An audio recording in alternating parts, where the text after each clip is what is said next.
Good morning students, स्वागत है आप सभी का एक बार फिर से ऑनलाइन क्लास में। हम पढ़ रहे थे सेकेंड ईयर की ज्योग्राफी, जिसमें जनसंख्या वृद्धि के कुछ सिद्धांतों के बारे में हम चर्चा कर रहे थे। जनसंख्या वृद्धि के सिद्धांत कौन कौन से सिद्धांत है, क्या क्या उसके अंतर्गत दिया गया है, उन सभी को हम पढ़ रहे थे। इसमें हमने दो सिद्धांतों को पिछली दो कक्षाओं में पढ़ लिया। जनांकीय संक्रमण सिद्धांत, डेमोग्राफिक ट्रांजिशन थ्योरी को हमने पहले पढ़ लिया। उसके बाद हमने माल्थस का जनसंख्या सिद्धांत पढ़ा, माल्थस की थ्योरी पढ़ी। आज के इस चैप्टर में एक हम बहुत इम्पोर्टेंट सिद्धांत के बारे में चर्चा करने वाले हैं, जो अनुकूलतम जनसंख्या सिद्धांत कहलाता है। क्या नाम है इसका? अनुकूलतम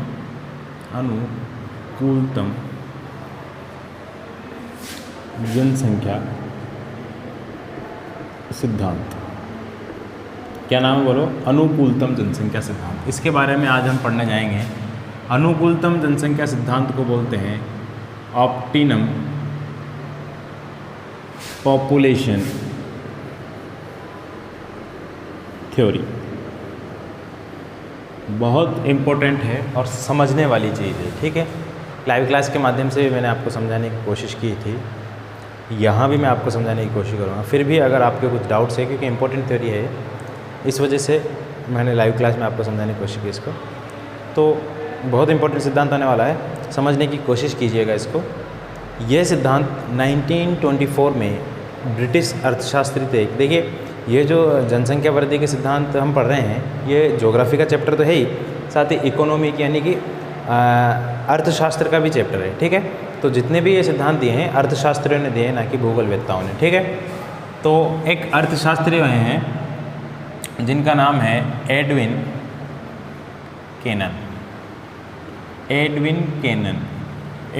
केनन नाम के एक अर्थशास्त्री हैं, जिन्होंने 1924 में दिया है ये सिद्धांत।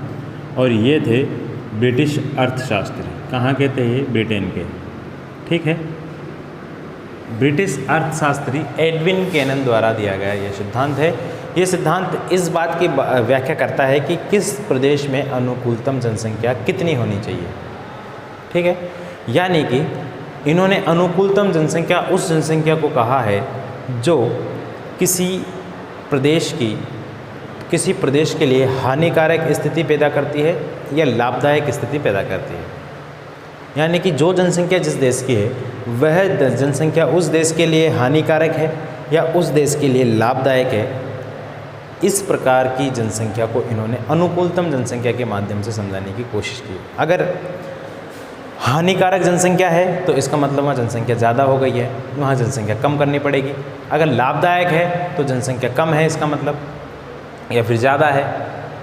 तो इस स्थिति को निपटने के लिए इन्होंने अनुकूलतम जनसंख्या की थ्योरी दी है। या ना तो लाभ ज़्यादा हो ना हानि ज़्यादा हो, अनुकूलतम जनसंख्या यानी कि जितने प्राकृतिक संसाधन वहाँ पर मौजूद हो उतनी ही वहाँ पर जनसंख्या भी हो। ये सिद्धांत ये कहने की कोशिश करता है। इस सिद्धांत के कुछ समर्थक विद्वान और हैं, उन समर्थक विद्वानों के बारे में भी देख लेते हैं। 2-4-5 समर्थक विद्वान और है। देखिए, एक तो है प्रोफेसर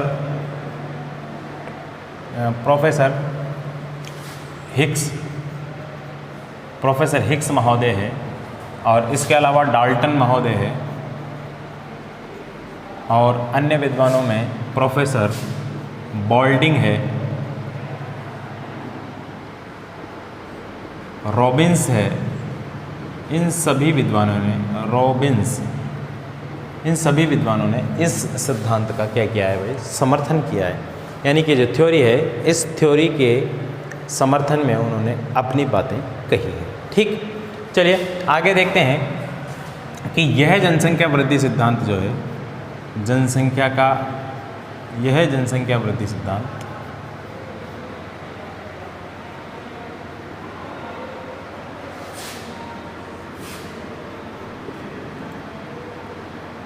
किसी देश के लिए, यह जनसंख्या वृद्धि सिद्धांत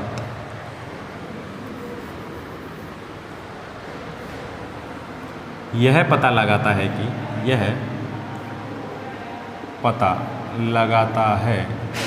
कि किसी देश की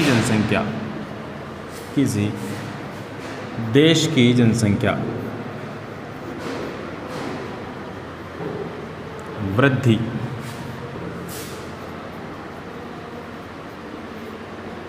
लाभदायक है या हानिकारक? कौन सी अवस्था, कौन सी जनसंख्या वृद्धि की अवस्था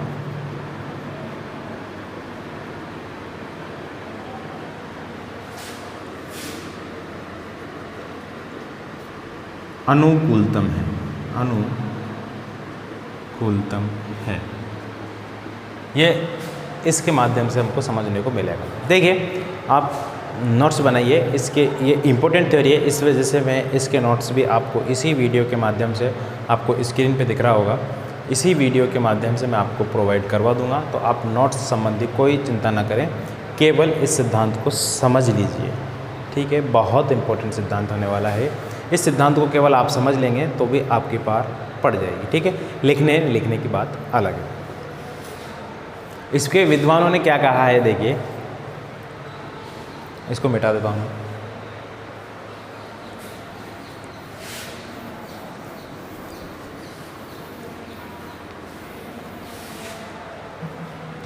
अनुकूलतम जनसंख्या वह होती है, अनुकूलतम जनसंख्या वह होती है जिसमें प्रति व्यक्ति आय, उत्पादन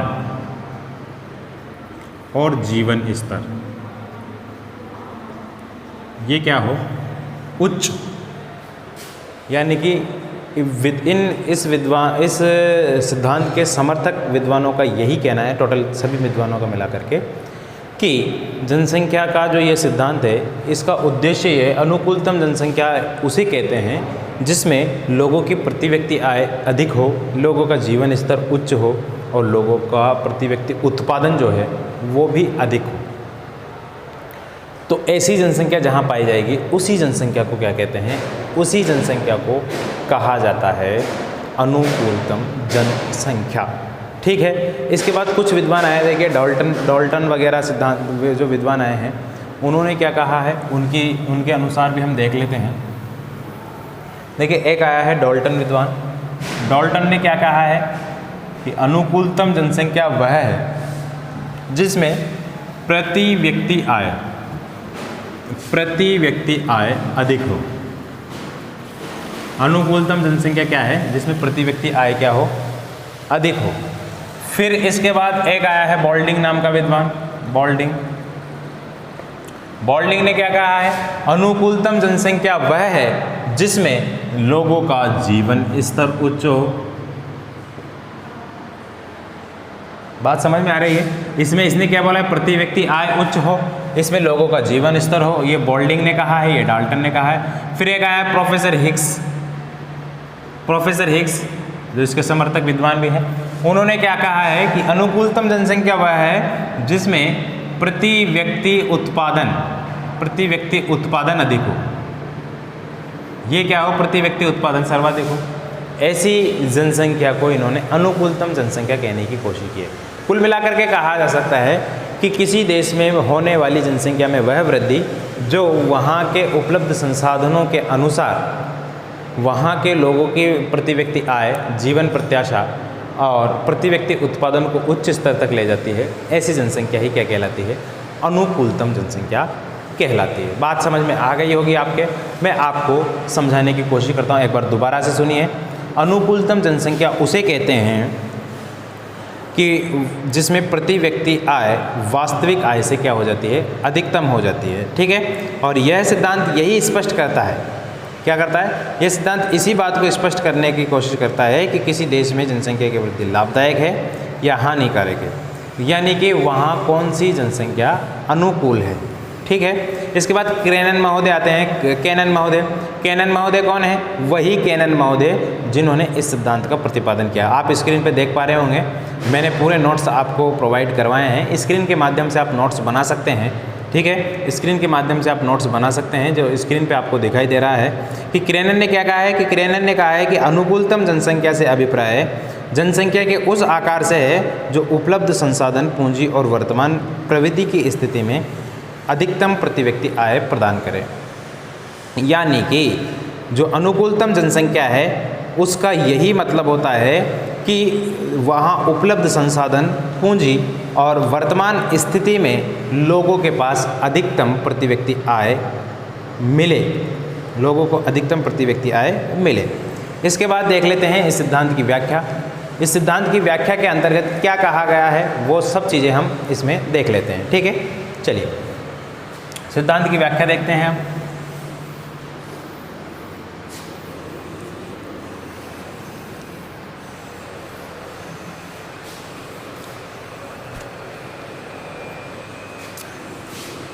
सिद्धांत की व्याख्या टॉपिक डालिए आप, इसमें लिखिए अनुकूलतम जनसंख्या, अनुकूलतम जनसंख्या वह है जो वहाँ पर स्थित, जो वहाँ पर स्थित लोगों के, जो वहाँ पर स्थित लोगों के लिए प्राकृतिक संसाधनों, प्राकृतिक संसाधनों एवं अन्य संसाधनों का, एवं अन्य संसाधनों का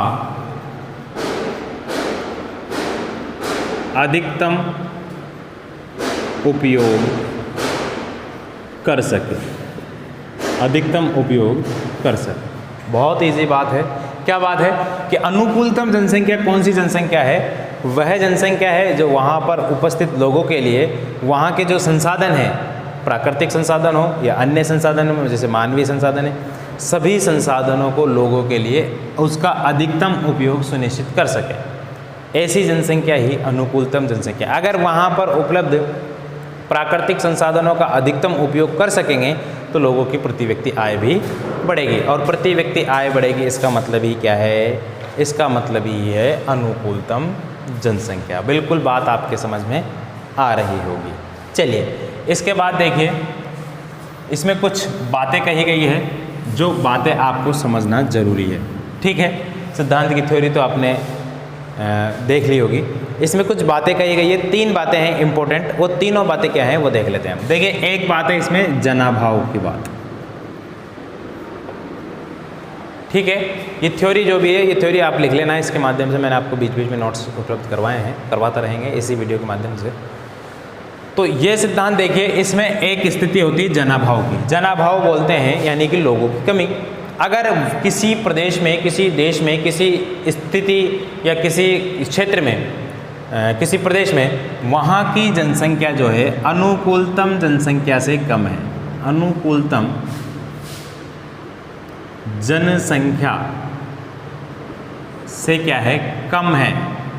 किसी प्रदेश की जनसंख्या अनुकूलतम जनसंख्या की स्थिति से कम है, यानी वहाँ पे लोगों की कमी है, मानवीय संसाधन की कमी है, तो वहाँ पर क्या होगा? जो उपलब्ध संसाधन है, जो उपलब्ध संसाधन है, उन उपलब्ध संसाधनों का पूर्ण उपयोग नहीं हो पाएगा, पूर्ण उपयोग नहीं हो पाएगा।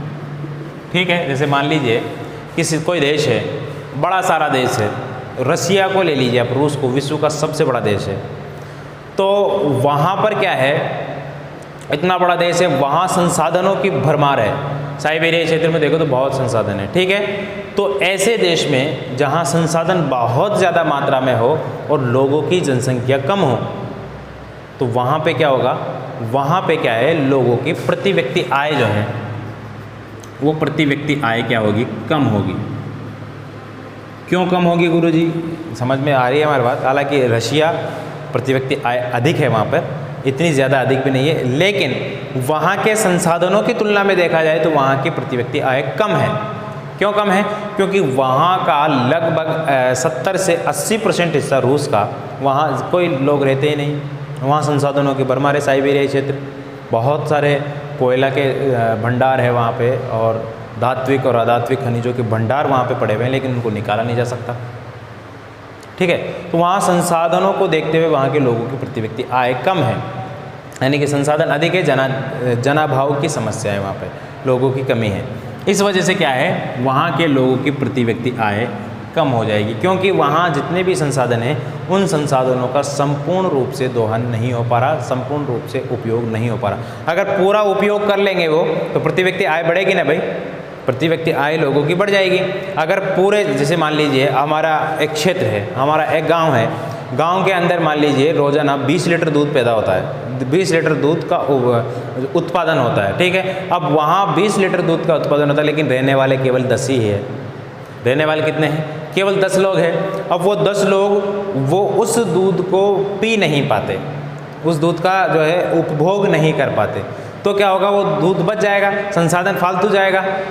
तो वहाँ जनाभाव की समस्या है। इस वजह से वहाँ लोगों में प्रति व्यक्ति आय की कमी होगी, ठीक है। यहाँ बेचने वाली बात नहीं है कि अब सर उस बचे हुए दूध को बेच के हम पैसा कमा लेंगे, वो वाली बात नहीं है। यहाँ पे तुलना चल रही है संसाधनों की, मनुष्यों से, लोगों से, ठीक है। तो वहाँ पे क्या होगा, प्रति व्यक्ति लोगों की आय कम हो जाएगी, क्योंकि संसाधन का पूर्ण रूप से उपयोग नहीं हो पा रहा ना भाई, इस वजह से। या फिर इसको दूसरे उदाहरण से ऐसे समझिए कि मान लीजिए कोई खेत है, ठीक है। इस खेत को जो है इसकी जुताई करने के लिए या फिर इसमें फसल काटने के लिए 10 लोगों की आवश्यकता है। कितनी की? 10 लोगों की। लेकिन हमारे पास केवल 5 लोग हैं। क्या है? 5 लोग। तो ये 5 लोग इस खेत की कटाई नहीं कर पाते, ठीक है। इस खेत की कटाई नहीं कर पाते, तो इनको पैसा भी कम मिलता है। भाई इस खेत की कटाई नहीं, 5 लोग कर नहीं पा रहे इसकी, तो पैसा भी कम मिलेगा। एक दिन में नहीं हो पाएगा, 2 दिन लगेंगे, 3 दिन लगेंगे, यानी कि इसमें समय भी ज़्यादा बर्बाद होगा और लोगों की आय भी क्या हो जाएगी? कम, क्योंकि जनाभाव की समस्या है, लोगों की कमी है, ठीक है। ये बात है, इसमें समझने की कोशिश कीजिएगा आप, मैं आपको समझाने की कोशिश कर रहा हूँ। यानी कि जहाँ पर जनसंख्या कम है वहाँ पर संसाधन ज़्यादा रहेंगे, संसाधनों का यूज़ नहीं हो पाएगा, संसाधनों का यूज़ नहीं हो पाएगा तो लोगों की आय में बढ़ोतरी भी नहीं होगी। यह इस जनाभाव की समस्या में देखने को मिलता है, यानी कि प्रति व्यक्ति आय यहाँ पर कम होगी। इस चीज़ को आप ध्यान रखिएगा, ठीक है। दूसरी स्थिति देखिए, दूसरी स्थिति में क्या है? जनाधिक्य की समस्या है। दूसरी स्थिति में क्या है? जनाधिक्य। जनाधिक्य बोलते हैं जनसंख्या की अधिकता को। जनाधिक्य की समस्या दूसरी में होगी। जनाधिक्य का मतलब क्या है? किसी प्रदेश की जनसंख्या अनुकूलतम जनसंख्या से क्या हो जाएगी? अनुकूलतम जनसंख्या से अधिक हो जाएगी। किसी प्रदेश की जनसंख्या अनुकूलतम जनसंख्या से क्या हो जाएगी? अधिक हो जाएगी। तो अनुकूलतम जनसंख्या से जब किसी प्रदेश की जनसंख्या अधिक हो जाएगी तो वहाँ पे जो संसाधन है, प्राकृतिक संसाधन और जो अन्य संसाधन है, वो संसाधन क्या पड़ जाएंगे? कम पड़ जाएंगे। यानी कि जब जनसंख्या अधिक हो जाएगी तो संसाधन वहाँ के कम पड़ जाएंगे, यानी कि लोगों के पास संसाधनों की कमी हो जाएगी, और संसाधनों की लोगों के पास कमी हो जाएगी तो वहाँ भी प्रति व्यक्ति आय कम होगी। बात समझ में आ रही? वहाँ भी क्या होगा? प्रति व्यक्ति आय में कमी आएगी। जब जनसंख्या की तुलना में संसाधन अधिक है तब भी जनसंख्या की प्रति व्यक्ति आय में कमी आएगी, और अनुकूलतम जनसंख्या से अधिक जनसंख्या है तो भी प्रति व्यक्ति आय में कमी आएगी। ये मानना है इस सिद्धांत के विचारकों का, मेरा मानना नहीं है, ठीक है। इस तरीके से इन्होंने एडविन कैनन ने 1924 में अपने सिद्धांत में समझाने की कोशिश की है। यानी कि अगर अनुकूलतम जनसंख्या से कम जनसंख्या है, जनाभाव की स्थिति है, तो भी प्रति व्यक्ति आय कम बताया इन्होंने, और जनाधिक्य की समस्या है तो भी इन्होंने प्रति व्यक्ति आय को कम माना है, ठीक है। यानी कि यहाँ पर हमको जनसंख्या कम करने की आवश्यकता है, और जहाँ जनाभाव की समस्या है यानी कि जनसंख्या की कमी है, वहाँ जनसंख्या वृद्धि करने की आवश्यकता है। बात आपकी बिल्कुल क्लियर हो गई होगी। अब तीसरी जो इम्पोर्टेंट बात है वो क्या है? अनुकूलतम जनसंख्या। अनुकूलतम जनसंख्या, अनुकूलतम जनसंख्या, ठीक है। तीसरी जो इम्पोर्टेंट बात है वो क्या है? अनुकूलतम जनसंख्या। इसमें कहा क्या गया है? इसमें यही कहा गया है कि जब किसी क्षेत्र में उपस्थित संसाधनों का सर्वोत्तम उपयोग होने लगता है, किसी क्षेत्र में उपलब्ध संसाधनों का सर्वोत्तम उपयोग होने लगता है, संसाधनों का सर्वोत्तम उपयोग होने लगता है, होने लगता है तो वहाँ पर क्या है, प्रति व्यक्ति आय बढ़ती है। सर्वोत्तम उपयोग का मतलब यह है कि जितनी मात्रा में जनसंख्या है उस जनसंख्या की तुलना में उतने ही वहाँ पे संसाधन मौजूद होते हैं। ठीक है, यानी कि ना तो कम ना ज़्यादा। अगर संसाधन जनसंख्या की तुलना में बराबर होंगे तो वहाँ पर क्या है, प्रति व्यक्ति आय बढ़ने के आसार प्राप्त होंगे, यानी कि प्रति व्यक्ति उत्पादन भी बढ़ेगा, प्रति व्यक्ति आय भी बढ़ेगी। जहाँ पे कम है वहाँ पे प्रति व्यक्ति आय घट जाएगी, जहाँ पे ज़्यादा है जनसंख्या वहाँ भी प्रति व्यक्ति आय घट जाएगी।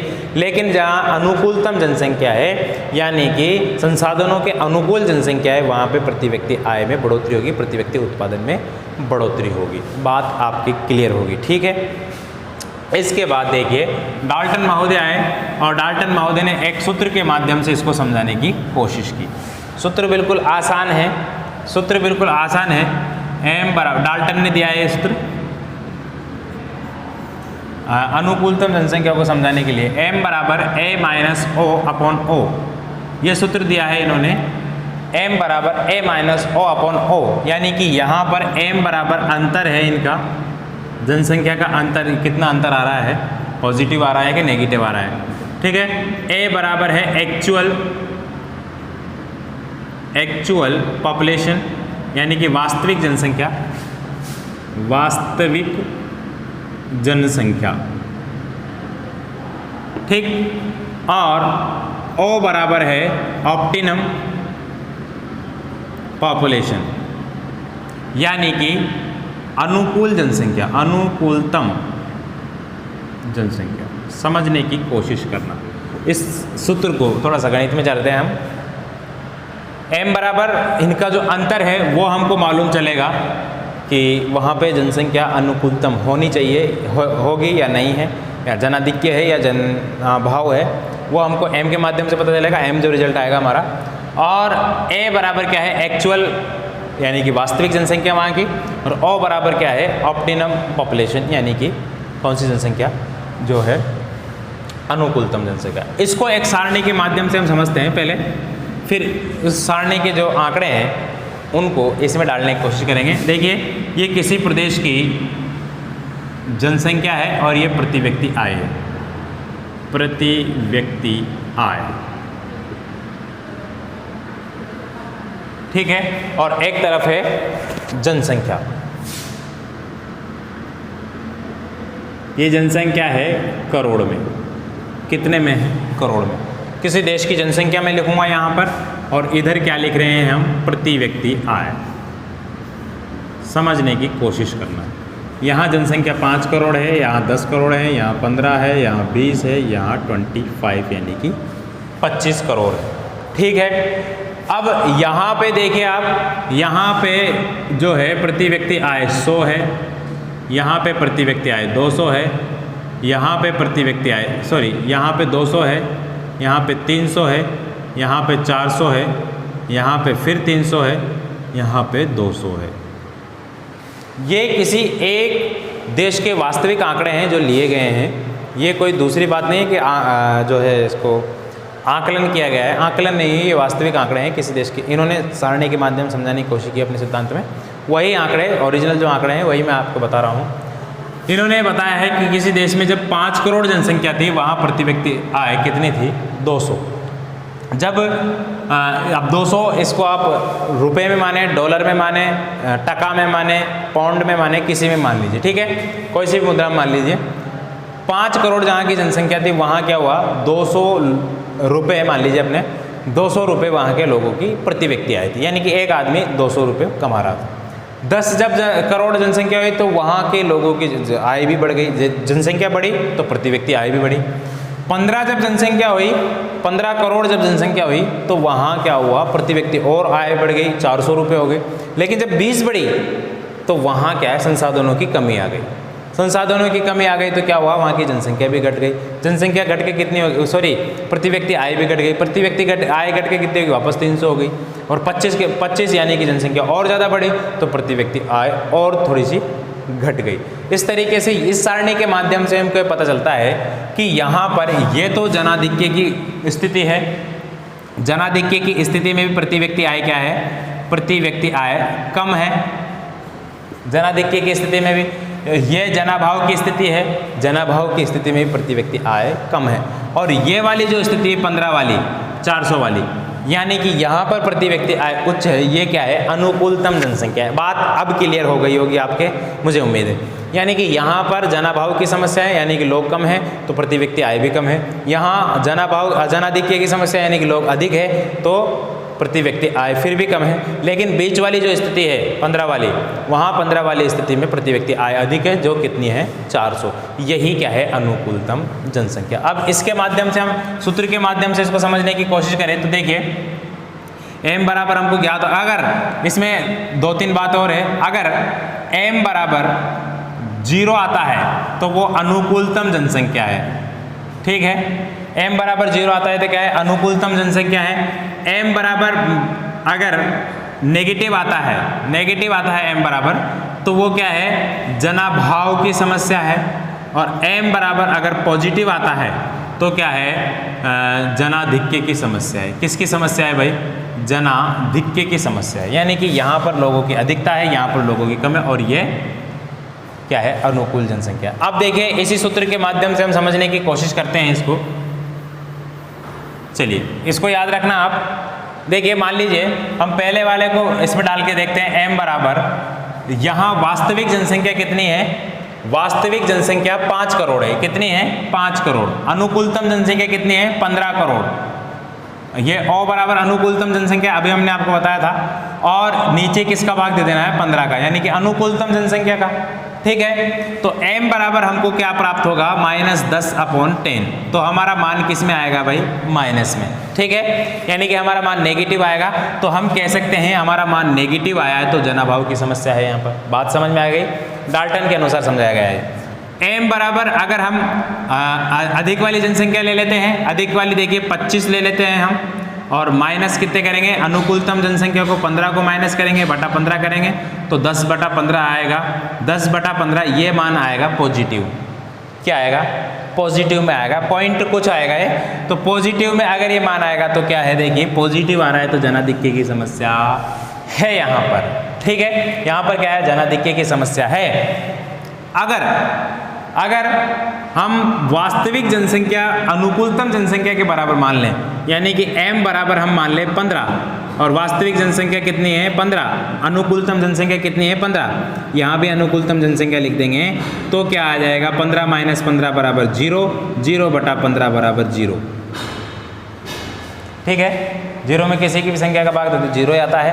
तो इस तरीके से हमको क्या प्राप्त होगा, 0, यानी कि यह अनुकूलतम जनसंख्या की स्थिति है। बात आपके क्लियर हो गई होगी।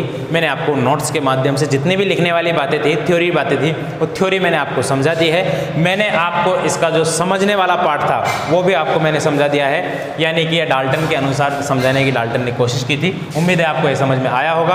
अब हम इसको डायग्रामेटिकली तरीके से भी समझ लेते हैं, ठीक है।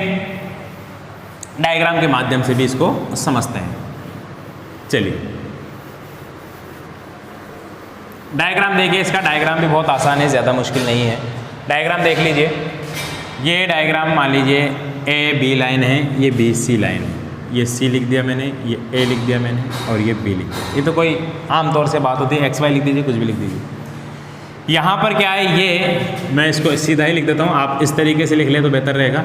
ये प्रति व्यक्ति आय है और प्रति व्यक्ति उत्पादन है।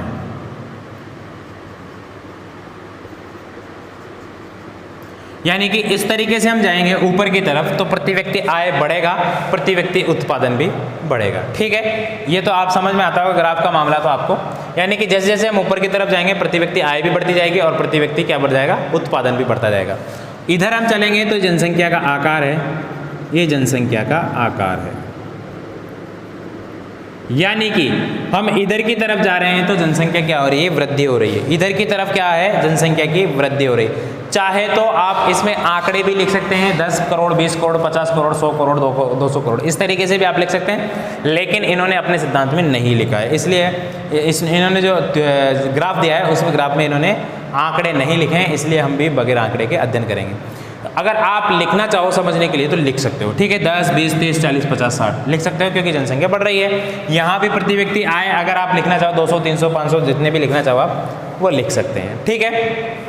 अब देखिए इन्होंने क्या बताया कि जैसे जैसे जनसंख्या बढ़ेगी, यानी कि प्रारंभ में जनाभाव रहेगा तो जनाभाव के समय क्या होगा, जनाभाव के समय प्रति व्यक्ति आय धीरे धीरे जनसंख्या बढ़ेगी तो प्रति व्यक्ति आय भी बढ़ेगी, उत्पादन भी बढ़ेगा। इस तरीके से बढ़ता जाएगा। एक अवस्था ऐसी आएगी जब क्या होगा कि प्रति व्यक्ति जनसंख्या और प्रति व्यक्ति आय दोनों सिमिलर हो जाएगा, फिर संसाधनों की कमी आने लग जाएगी, यानी कि यहाँ पर संसाधन और जनसंख्या लगभग बराबर है तो स्थिति ये आ जाएगी। फिर इसके बाद क्या है, संसाधनों की कमी और जनसंख्या लगातार बढ़ती जाएगी तो संसाधनों की कमी आएगी, और संसाधनों की कमी आएगी तो ये वापस नीचे आता जाएगा।